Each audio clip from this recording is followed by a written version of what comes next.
Hello students. अब आपका जो ये चल रहा था पेपर, उसका आपका फर्स्ट यूनिट है। इसमें टॉपिक है ये लिमिटिंग फैक्टर्स वाला। तो लिमिटिंग फैक्टर में दो लॉ आएंगे। पहला है Liebig's law of the minimum. Liebig's law of the minimum, इसमें क्या है कि Liebig's law of the minimum often simply called Liebig's law or the law of minimum. It is a principle developed in agriculture science by Carl Spengel and later popularized by Justin von Liebig. It states that growth is dedicated not by total resources available but by the scarcest resource, that is limiting factor.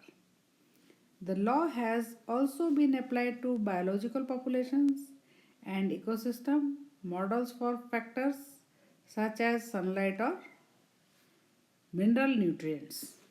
Okay? History. Justus von Liebig, generally credited as the father of the fertilizer industry, formulated the law of the minimum.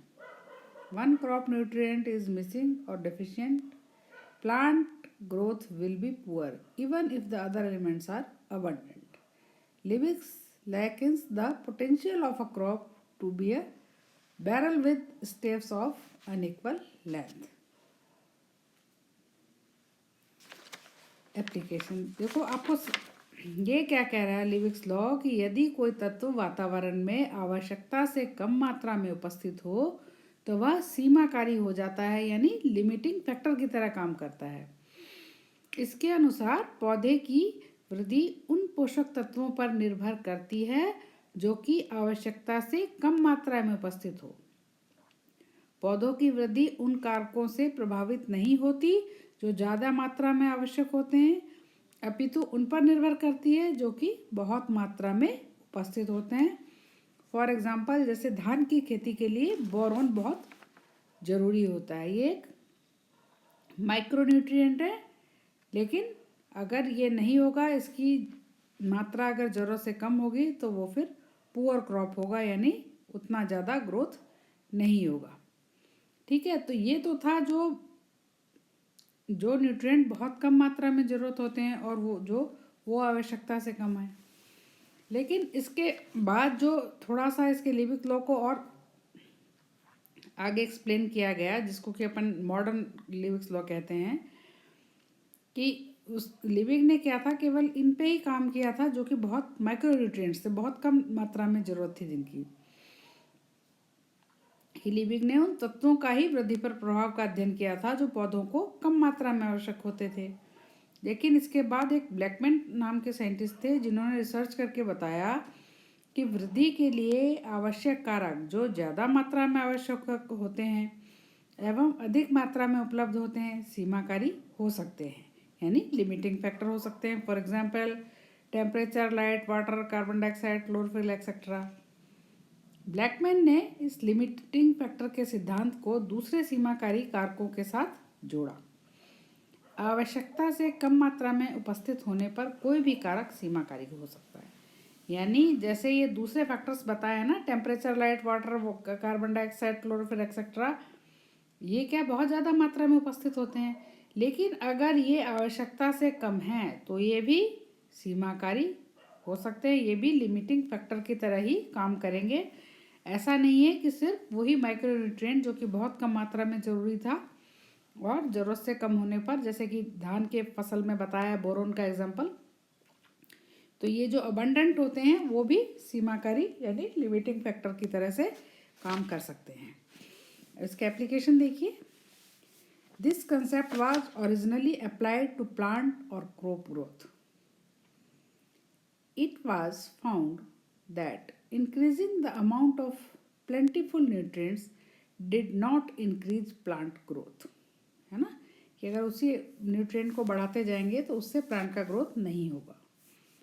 Only by increasing the amount of the limiting nutrients, यानी जो limiting factor की तरह काम कर रहा है उसको हमें बढ़ाना पड़ेगा। The one most scarce in relation to need was the growth of a plant or crop improved.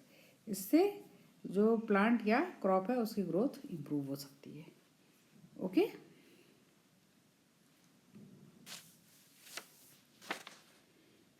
This principle can be summed up in the amorphism.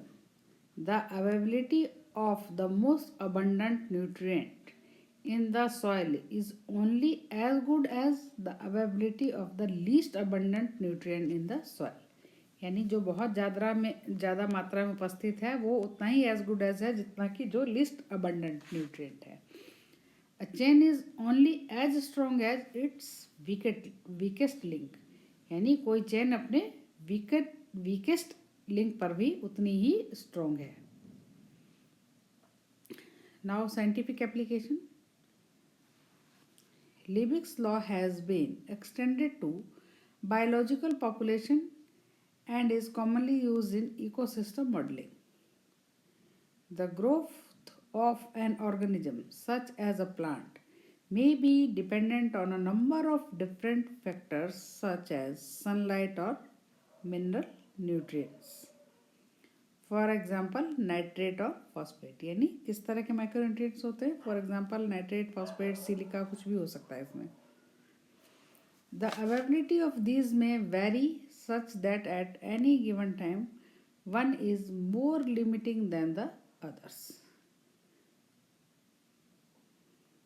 Liebig's law states that growth only occur at the rate permitted by the most limiting factor. Liebig's law of the minimum illustrated the lowest stave of a barrel limits its capacity. Plants can yield only as much as the amount of a critical nutrient is available. This principle applies to carrying capacity limits. When the lowest stave is lengthened, the next lowest stave sets the limit.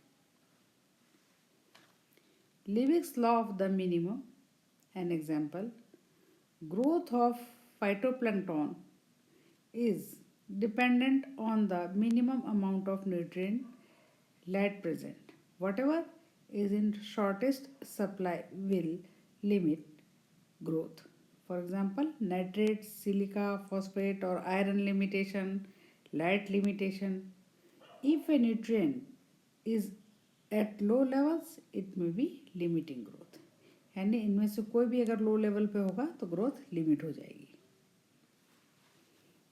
Okay. तो ये था Liebig's law of minimum, limiting factor का पहला ये. Thank you students.